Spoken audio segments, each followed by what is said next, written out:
On December 21st, 1915, Frank Joseph Italiano was born in Red Granite, Wisconsin to Sicilian immigrants. He was the oldest of the 5 children that his parents, Mary and Joseph, had.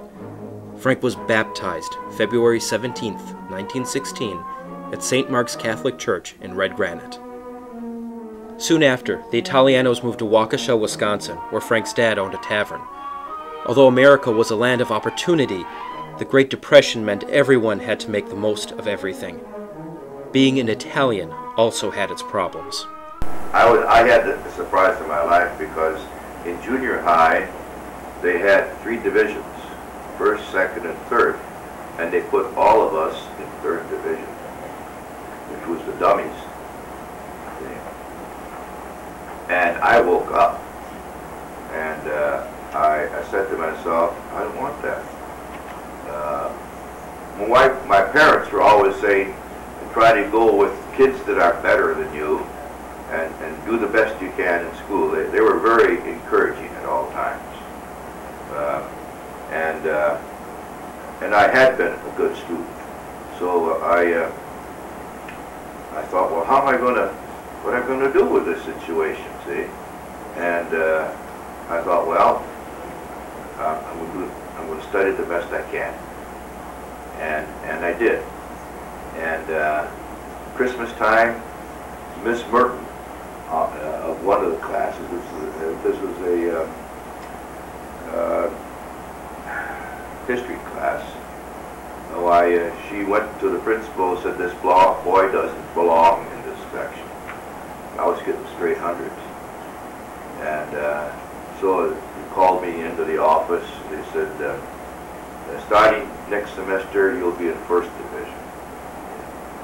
It so happened that a pal of mine, who was Scottish, Angus Lazugo, who was his name, he always and I would walk to school together. By the way, school was a 2-mile trot, and 2 miles back at home at noon lunch, and then 2 miles back, and then after school another 2 miles. That's 8 miles a day. And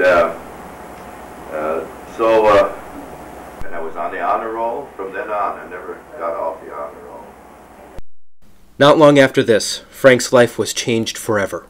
He was introduced to music.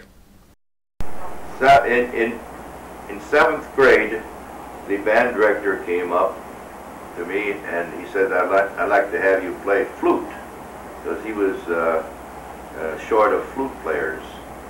And I went home, and I had never played an instrument before then. And I went home, and my parents, well, they dragged out the Sears Roebuck catalog. In those days, that was the real way. That was the only thing. And in fact, some of those Sears Roebuck string instruments I have found since then were actually really quite good. But he looked at the price of a flute, and the flute was $37.50, and then he looked further, and here was clarinet, grenadilla wood, made in France. And of course, coming from Italy, France was more important to him than something else. So he says, we get you the clarinet, which was $34.50. And so in due time I got that. And it was really a bummer. The clarinet was always a quarter of a tone flat.